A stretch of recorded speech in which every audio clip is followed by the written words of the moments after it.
Welcome back to your channel Tripitaka.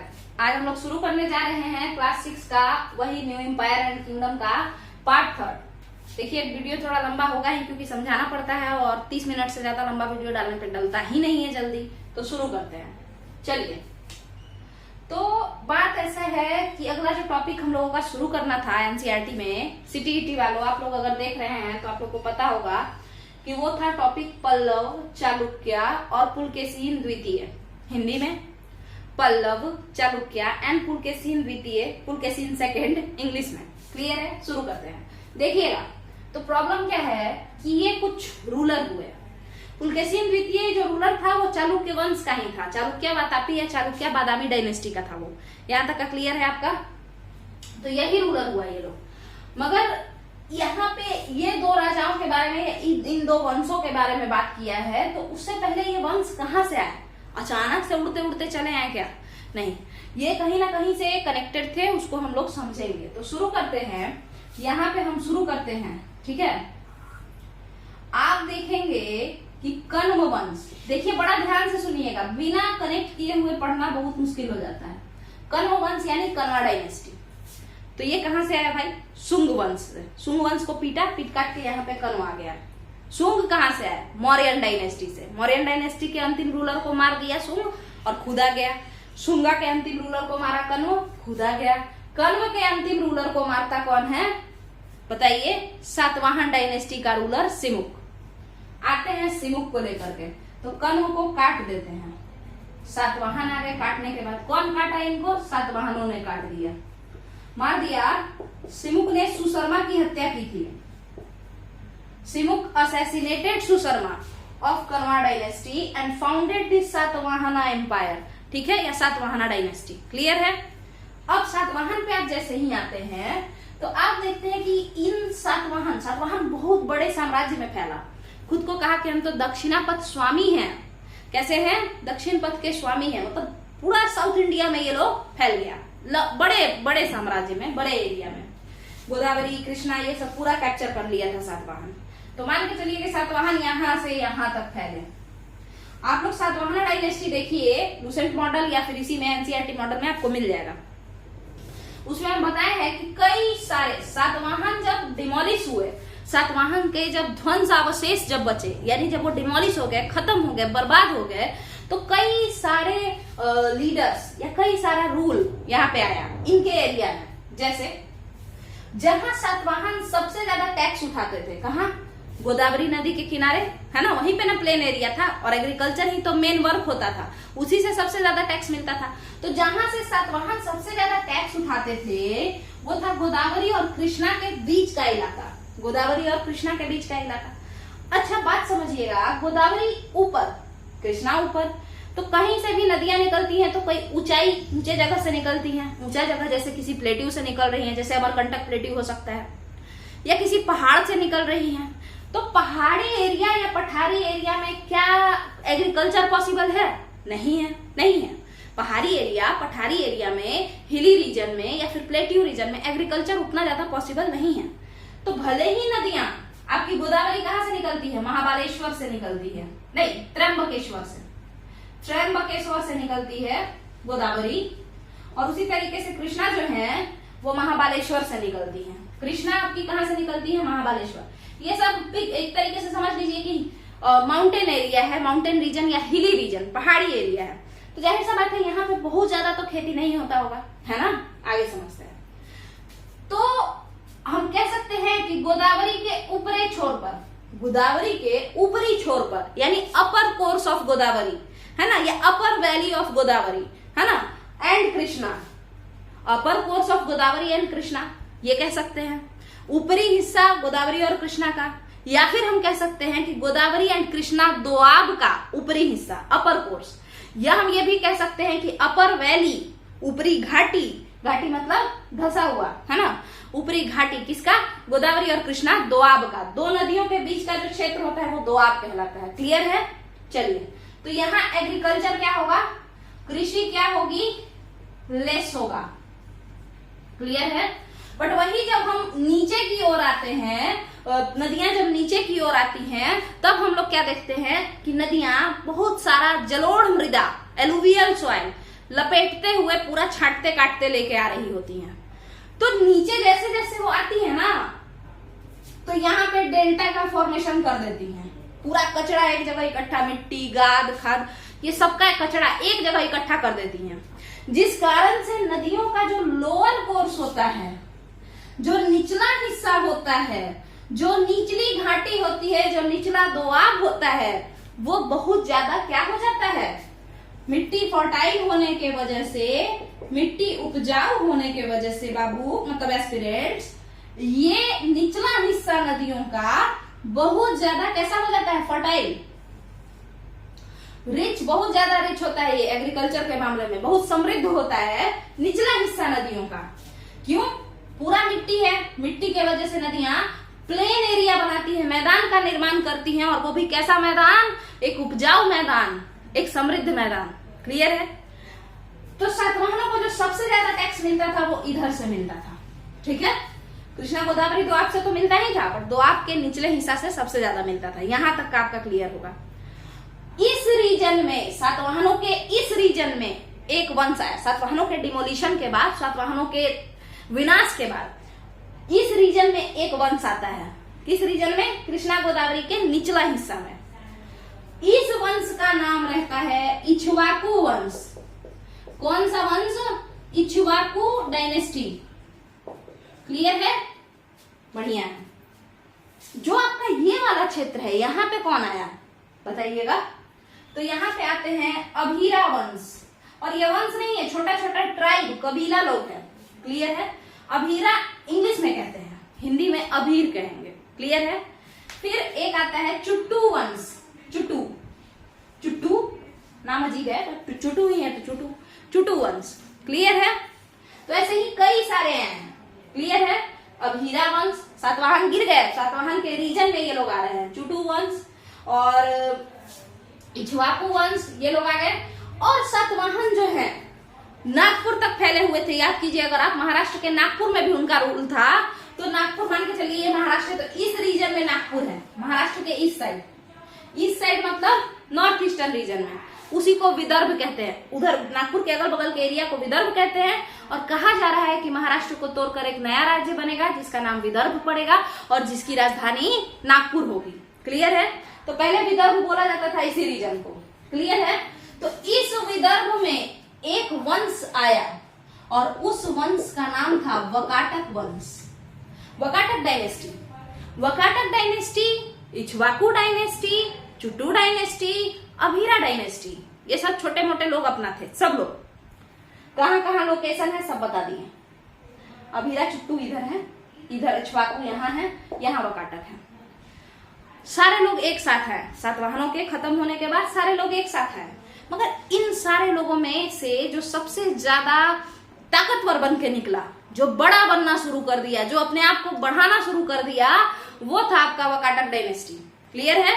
वो कौन था? वकाटक डायनेस्टी। इसीलिए ना तो हम इक्ष्वाकुओं के बारे में पढ़ते हैं, ना ही हम अभीरा और चुट्टू के बारे में पढ़ते हैं। अगर हम मॉडर्न इंडिया पढ़ रहे हैं तो, सॉरी एंशिएंट इंडिया, बट वही अगर कोई महाराष्ट्र और कर्नाटका साइड का इंसान होगा तो उसको पढ़ना पड़ेगा इन लोगों के बारे में, क्योंकि फिर वो स्टेट पीसीएस, वो अपना पर्सनल, उनका लोकल रीजन जो है उस पर आएगा ही। थोड़ा सा सर्दी हो गया है तो समझते हैं, आगे समझते हैं क्या है। ये सारा चीज तो आप लोगों को समझ में आ ही गया होगा मेरे हिसाब से। अच्छे से हम समझाने का कोशिश किए हैं। अगर नहीं भी आया तो नीचे कमेंट में जरूर बताना, हम और अच्छे से समझाएंगे। चलिए देखते हैं। तो वकाटक तो आप लोगों का क्लियर है ना? वकाटक को लाए हम। इन सारे भाई लोग एक साथ आए, बट सबसे ज्यादा पावरफुल हो गए वकाटक भाई। अब ये वकाटक डायनेस्टी कौन बनाया? अब ये वकाटक डायनेस्टी कौन बनाया, हम क्यों ये बता रहे हैं? क्योंकि जब तक आप क्रोनोलॉजी को नहीं समझेंगे तब तक पल्लव हो, चालुक्य हो, आप रोज भूल जाएंगे, है ना? रोज नया नया पल्लव चालुक्य का याद आएगा कि अच्छा ये तो ऐसे था, अरे नहीं नहीं ऐसे था। तो अगर आप लोग को समझ में आ रहा है ना, तो वीडियो को तो लाइक कीजिए ही कीजिए। थोड़ा सा चैनल का प्रचार करना पड़ता है, बाकी तो हमको अच्छे से पता है कि जिसको पसंद आएगा वो जरूर जुड़ेगा चैनल से। मगर अगर कोई भूल गया गलती से तो इसी वजह से आप लोग चैनल से जुड़ जाइए। जिसको भरोसा नहीं है वो प्लेलिस्ट चेक कर लीजिए थोड़ा। अगर पढ़ाने का तरीका सही लग रहा है तो चैनल से जुड़ने का कोशिश कीजिए अगर पॉसिबल हो तो। चलिए, अब ये तो क्लियर है भाई। वकाटक को हम ले आए। बहुत सारे वकाटक के समय में बहुत सारे लोग हैं। देखिए हो सकता है कि बहुत सारे लोग बिजनेस करना शुरू करें, है ना, मगर सारे सक्सेसफुल होते हैं क्या? नहीं होते हैं। कुछ लोग बहुत ज्यादा रिच हो जाता है, कुछ लोग ऐसे ही रह जाता है। तो कहने का मतलब एक ही साथ एक ही ईयर में बहुत सारे लोग शुरू करें, है ना, और सेम ग्रोथ थोड़े होता है। वकाटक बहुत ज्यादा ग्रो किए, तो हम इसी वजह से सातवाहनों के बाद कहते हैं कि सातवाहनों के बाद जो आए वो वकाटक आए। बट आप सही में बताइए, अब आप जब इसको पढ़ लिए हैं तो, कि क्या सातवाहनों के बाद केवल वकाटक आए थे? नहीं आए थे। कई सारे राज्यों का उदय हुआ सातवाहनों के ध्वंसावशेष पर। After the demolition of Satavahana so many dynasties यहाँ पे आए, ठीक है, मगर वकाटकों ने गर्दा मचा दिया। गर्दा मचाना मतलब होता है एकदम आगे बढ़ते जाना, बढ़ते जाना, बढ़ते जाना। क्लियर है? चलिए, वकाटक कितना आगे गया अंदाजा लगाइए। तो वकाटक सबसे पहले समझिए कि वकाटक वंश की स्थापना विंध्य शक्ति करते हैं। कौन करते हैं? विंध्य शक्ति करते हैं। क्लियर है? विंध्य शक्ति नागपुर के पास। बट विंध्य शक्ति उतने काबिल नहीं होते हैं। तो कौन काबिल होता है? इनके लड़का प्रवर सेन। इनके लड़का का नाम रहता है प्रवर सेन, और ये गजब के रूलर हुए। ये इतने गजब के रूलर हुए कि नागपुर में रहते थे और साम्राज्य बढ़ाते बढ़ाते बढ़ाते बढ़ाते मध्य प्रदेश के उज्जैन तक पहुंच गए। ठीक है, तो जब ऐसा हुआ तो गुप्ता डायनेस्टी का एक रूलर था जिसके बारे में हम लोग सब लोग जानते हैं, चंद्रगुप्ता सेकेंड, जो कि अपनी भाभी देवी से शादी किया था और अपने बड़े भाई की बेटी, जो कि देवी भाभी थी ना, भाभी और रामगुप्त की बेटी प्रभावती गुप्ता, जो कि अब इसकी बेटी है, ठीक है, जो कि चंद्रगुप्ता द्वितीय की अब लड़की है, उसका शादी प्रवर सेन की तरक्की को देखकर, प्रवर सेन के मेंटालिटी को देखकर, प्रभावती गुप्ता का शादी चंद्रगुप्ता सेकेंड वकाटक वंश के प्रवर सेन के बेटा रुद्र सेन के साथ कर देता है। क्लियर है? तो अब आपको अंदाजा लग गया होगा कि वकाटकों का क्या रौब रहा होगा उस समय। हालांकि रुद्रसेन उतने काबिल होते नहीं है, अपने पापा के लेगेसी को आगे नहीं ले जा पाते हैं और वंश उतना ज्यादा फेमस नहीं हो पाता है, मर जाते हैं रुद्रसेन, और इनडायरेक्ट पावर चंद्रगुप्त द्वितीय के हाथ में आ जाता है उज्जैन का। आपका क्लियर है? यहाँ तक आगे बढ़ते हैं। तो सातवाहनों के बाद तो वकाटक आ गए। वकाटकों के बाद आखिर क्या हुआ? तो इन वकाटकों के यहाँ एक इंसान काम करता था, ठीक है। वकाटकों को कौन खत्म किया भाई? तो चालुक्य नरेश जयसिंह। चालुक्य नरेश जयसिंह। चालुक्य नरेश कहाँ का चालुक्य? तो वातापी चालुक्य। वातापी कर्नाटक में एक जगह है, वातापी या बादामी, वहां का ये लोग वहां पे अपना राजधानी बनाया। तो ये आ गया। क्लियर है? इन लोगों में एक रूलर हुआ पुलकेशिन सेकेंड, जिसको ये साम्राज्य अपने चाचा से मिला, उसके पापा से नहीं, चाचा से मिला। तो हम लोग चालुक्यों पे आएंगे, बट यहाँ देखिए, चालुक्य वकाटकों के यहाँ ये लोग काम किया। वातापी के चालुक्य, वातापी एक जगह है कर्नाटक में, राजधानी है चालुक्यों का। बाद में आप लोग देखेंगे कि राजधानी दो बनेगा, एक वातापी या बादामी, दोनों नाम सेम है एक ही शहर का, और दूसरा ऐहोल को भी बना देगा ये लोग अपना राजधानी। ऐहोल, जहाँ पे ऐहोल इंस्क्रिप्शन लिखा गया है, बट वो राजधानी कैपिटल ना होकर के धार्मिक राजधानी यानी रिलीजियस कैपिटल होगी, पॉलिटिकल कैपिटल नहीं, राजनैतिक राजधानी नहीं, धार्मिक राजधानी होगी। क्लियर है? यहाँ तक आगे समझते हैं। तो वातापी के चालुक्य हो गया। वातापी के चालुक्य के बाद आखिर क्या हुआ? तो इसके यहाँ कोई काम करता था। अगर आप किसी को धोखा देंगे तो अल्टीमेटली कर्माई जब बीच वाला हिसाब किताब हो जाएगा और आपको भी धोखा मिलेगा ही मिलेगा। तो ये जो वातापी के चालुक्य हैं, इनके यहाँ एक इंसान काम करता था, तो उसका नाम था दंती दुर्ग। दंती दुर्ग जो था वो इन लोगों के साथ क्या किया उसको समझिए, थोड़ा अलग किया। सभी राजा जब बनते थे किसी को मार के बनते थे, पर दंती दुर्ग चालुक्य के यहाँ सामंत थे, ठीक है। मगर दंती दुर्ग ने कहा, चालुक्य राजा जो उस समय था उसका नाम सुनिएगा, कीर्तिवर्मन। कीर्तिवर्मन सेकेंड यानी कीर्तिवर्मन द्वितीय, चालुक्यों का राजा था कीर्तिवर्मन द्वितीय। दंती दुर्ग बोला कि बेचारा बड़ा स्वीट है, भले ही गधा है बट बड़ा स्वीट है, तो हम इसको मारेंगे नहीं, मर्डर नहीं करेंगे। हमको ये सामंत बनाया था, हम इसको सामंत बना लेंगे और हम खुद राजा बन जाएंगे। तो क्या दंती दुर्ग ने मर्डर किया कीर्तिवर्मन द्वितीय चालुक्य का? नहीं किया। तो अब इसको अपदस्थ कर दिया, मतलब इसको हटा दिया, है ना, असैसिनेट नहीं किया, मारा नहीं, जान से नहीं मारा, बट हटा दिया पोस्ट से और बोला कि देखो भाई हम राजा बन जाते हैं, तुमको अगर काम मन है तो मेरे सामंत बन जाओ। अब सामंत क्या होता है ये भी हम समझाएंगे कि वो क्या होता है, बट अभी थोड़ा सा क्रोनोलॉजी समझते हैं, ठीक है। तो ये भाई हो गया कीर्तिवर्मन द्वितीय। अब जो राष्ट्रकूट इसके यहाँ जो दंती दुर्ग काम करता था चालुक्य के यहाँ, राष्ट्रकूट हटाइए, एक इंसान है दंती दुर्ग, इसी के यहाँ काम करता है, किसके यहाँ भाई, कीर्तिवर्मन द्वितीय के यहाँ। कीर्तिवर्मन द्वितीय कौन है, वातापी के चालुक्य का रूलर है। दंती दुर्ग इसको मारता नहीं है, कहता है भले ही बेवकूफ है बट आदमी अच्छा है, हम क्या करेंगे कि हम खुद राजा बनेंगे और इसको अपना सामंत बनाएंगे। मराने के डर से कीर्तिवर्मन द्वितीय ये प्रपोजल मान लेता है और इस तरीके से चालुक्य वातापी खत्म होकर के चालुक्य वातापी के स्थान पर राष्ट्रकूट वंश का उदय होता है और इसके हेड बनते हैं दंती दुर्ग। राजा कौन बनते हैं, दंती दुर्ग, और कीर्तिवर्मन इसके यहाँ बेचारा सामंत बन जाता है, कीर्तिवर्मन सेकेंड। दंती दुर्ग का ये सबसे बड़ा भूल होता है, देखिए कैसे राष्ट्रकूट वंश अपना राजधानी लेके यहाँ से भाग जाता है, वातापी से कहीं और बनाता है, मानेखेट में बनाता है, बट कीर्तिवर्मन द्वितीय का बच्चा हुआ, फिर उसका बच्चा हुआ, फिर उसका बच्चा हुआ, बच्चा पे बच्चा, बच्चा पे बच्चा होता गया और आगे आगे कहानी जाता गया कि ये जो राष्ट्रकूट वंश जो हम लोग के राजा हैं, ये हम लोग के खानदान में, हम लोग के परदादा से, हम लोग के छरदादा से जो पावर है, जो राज्य है, वो छीने थे। इन राष्ट्रकूटों का अपना राज्य नहीं है, ये हम ही लोग का राज है। कौन बोल रहा है, कीर्तिवर्मन सेकंड का बच्चा सब, उसका बच्चा, फिर उसका बच्चा, यानी उसके खानदान का लोग, ये तो हम लोग का राज्य है, ये राष्ट्रकूट वंश वाले सब छीन लिए थे। बट धीरे धीरे करते करते एक बच्चे का जन्म हुआ कीर्तिवर्मन द्वितीय के घर में, जिसका नाम था तैलप सेकंड। कौन, तैलप द्वितीय। तैलप द्वितीय कहता है कि अब बड़े हो जाने दो, तब इसका बच्चा को पीट के मार देंगे और हम राजा बनेंगे, फिर से वापस से चालुक्य वंश लाएंगे। तो इसके खानदान में जो बच्चा आया तैलप द्वितीय के समय में, उसका नाम था कर्क। किसके खानदान में, राष्ट्रकूटों के खानदान में जो बच्चा आया उसका नाम था कर्क सेकंड। और कीर्तिवर्मन द्वितीय जो कि चालुक्य था, जिसके साथ चीटिंग करके उसको नीचे किया गया, उसके खानदान में आया तैलप द्वितीय। जैसे ही तैलप बड़ा हुआ वैसे ही कर्क भी बड़ा हुआ।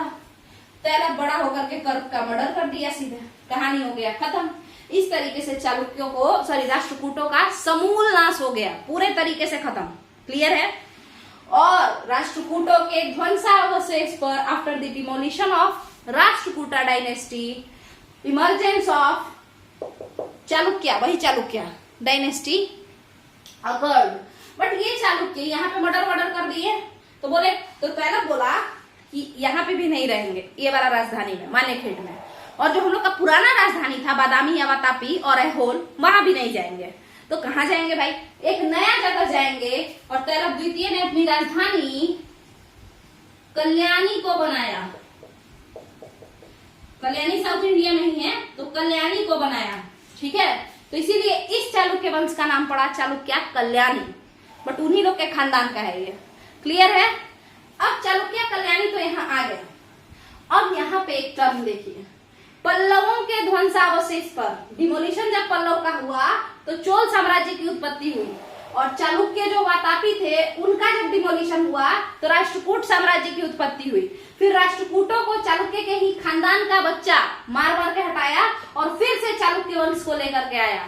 तो अब बताइए साउथ इंडिया में कितने लोग बचे, बस 2 ही लोग बचे, एक तो चोला एम्पायर, दूसरा Chalukya empire of Kalyani. Clear है। तो अब आप लोगों को साउथ इंडिया का थोड़ा तो क्या क्रोनोलॉजी समझ में आ रहा होगा, कौन सा रूलर कब आया कब गया, है ना। अब कहानी शुरू करते हैं, ठीक है। पल्लव बहुत दिन से थे, जब पुराना वाला चालुक्य था तब भी पल्लव थे, बट जब नया वाला चालुक्य बना तब चोल वाला लोग उसको मारपीट के हटा दिया था और चोल आ चुका था वहां पे, चोल साम्राज्य। चोल पल्लव के यहाँ काम करते थे, सातवाहन, ये सामंत थे। तो अब आप लोग को ये कहानी अच्छे से समझ में आ गया होगा। अगर नहीं आया है ना तो इसको एक बार और देखिए, 2 बार देखिए, तो 3 बार में तो पक्का समझ में आ जाएगा, है ना। कहानी इंटरेस्टिंग था इन लोगों का, सब एक दूसरे का बदला नहीं छोड़ेगा। वो जो गैंग्स ऑफ वासेपुर में था ना, बाप का दादा का सबका बदला लेगा फजूल, वैसा है। वैसा ही कौन है, तैलप द्वितीय ऑफ चालुक्य डायनेस्टी, कल्याणी वाला। चलिए, अब बात ऐसा है कि अगर आप लोग को फिर से हम कहेंगे वीडियो पसंद आया हो तो वीडियो को लाइक कीजिए, शेयर कीजिए, चैनल को सब्सक्राइब कीजिए। अब आगे बढ़ते हैं, बीच बीच में प्रचार भी करते रहेंगे, जब मिटाना होगा ना तभी। बाकी अजीब लगता है, वीडियो लंबा लगता है, जैसे कि सिर्फ यही बोला जा रहा है, वीडियो लंबा हो जाता है।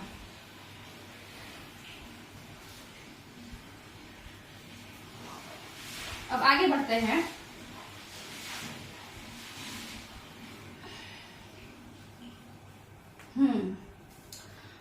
अब आते हैं हम लोग अपने टॉपिक पे, जिसका नाम है पल्लव, चालुक्य एंड पुलकेशिन द्वितीय।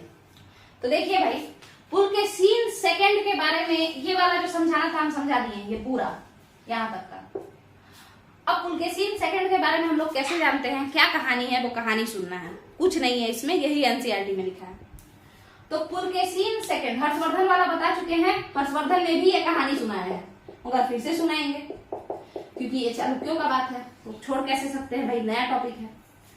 तो है ऐसा कि पुलकेशिन सेकंड चालुक्य बादामी, पहला वाला चालुक्य के खानदान का है, मतलब पहले वाले चालुक्य का ही रूलर है, तैलप के आगे का नहीं है, तैलप के पीछे का है। तो ये बड़ा ही महान रूलर हुआ। पहला बात, ये कैसा रूलर हुआ, महान रूलर हुआ, इतना महान कि इससे, इस चालुक्य से उत्तर पथ के स्वामी, उत्तर पथ के स्वामी मतलब नॉर्थ इंडिया के राजा हर्षवर्धन हार गए। पहला तो ये हुआ, और ये इतना महान हुआ कि साउथ इंडिया में पल्लव डायनेस्टी के राजा महेंद्र वर्मन जब देखे कि पुलकेशिन झगड़ा करने आ रहा है, तो इसके डर से अपने राजधानी यानी कैपिटल कांचीपुरम जो कि तमिलनाडु में है, नॉर्थ तमिलनाडु में, कांचीपुरम के किले के पीछे, दीवार के पीछे जाकर के छुप गए। हम खुद से नहीं बोल रहे हैं, ये सारा एक जगह लिखा हुआ है, वो कहाँ लिखा हुआ है उसको हम अभी लेके आते हैं। ये दो बात हुआ। इसके बाद कहा गया, जो लिख रहा है वो कहता है कि बेचारा हर्ष, उत्तर पथ का स्वामी हर्षवर्धन, हर्ष अब हर्ष नहीं रहा। मतलब हर्ष मतलब क्या होता है, आनंद, आनंदित, खुश, है ना। तो हर्ष अब हर्ष नहीं रहा, यानी हर्ष अब खुश नहीं रहा, ये कहने का मतलब हुआ। ठीक है, हो गया यहां तक। ये 3-4 बात उसमें लिखा हुआ है। इसके अलावा लिखा हुआ है कि मेरे इस महान सम्राट पुलकेशिन द्वितीय को ये साम्राज्य कहां से मिला, तो उनके चाचा से मिला। अब हो सकता है कि जो चाचा होंगे इसके, वो या तो उनका बच्चा नहीं होगा, या वो अपने बच्चों को धोखा दे करके अपने भतीजे को दिए होंगे। तो पुलकेशिन द्वितीय को चालुक्य डायनेस्टी जो मिला गिफ्ट में, है ना, हाथ में, वो मिला अपने चाचा से, ना कि अपने पापा से। ये भी कहीं लिखा हुआ है, कहाँ लिखा हुआ है वो हम लेके आएंगे अभी। अगला, ये सारा बात आपका क्लियर है। इसके अलावा इसमें बताता है पुलकेशिन के वंशावली के बारे में, लगभग पिछला 4 जनरेशन क्या क्या किया और उन लोगों का नाम क्या है, जिसको इंग्लिश में जेनोलॉजी कहते हैं। तो जेनोलॉजी के बारे में पुलकेशिन के बताता है। एक जगह इतना सारा बात लिखा हुआ था, क्लियर है। अब ये जो लिखा हुआ था, ये कहाँ लिखा हुआ था, इस पे एक कहानी है। कहानी है कि एक बार की बात है, हर्षवर्धन जो कि कुछ ज्यादा ही इमोशनल रूलर हुआ, एक्सीडेंटल रूलर आप कह सकते हैं, वो क्या किया, तो वो ये किया कि वो नर्मदा को पार कर गया। अब नर्मदा को पार करके वो सोचा साउथ इंडिया पे अटैक करते हैं। जैसे ही वो साउथ इंडिया पे अटैक करने का सोचा, पुलकेशिन कूद गया उस पे और उसको हरा वरा के भेज दिया, भागो यहां से। क्लियर है, यही कहानी है।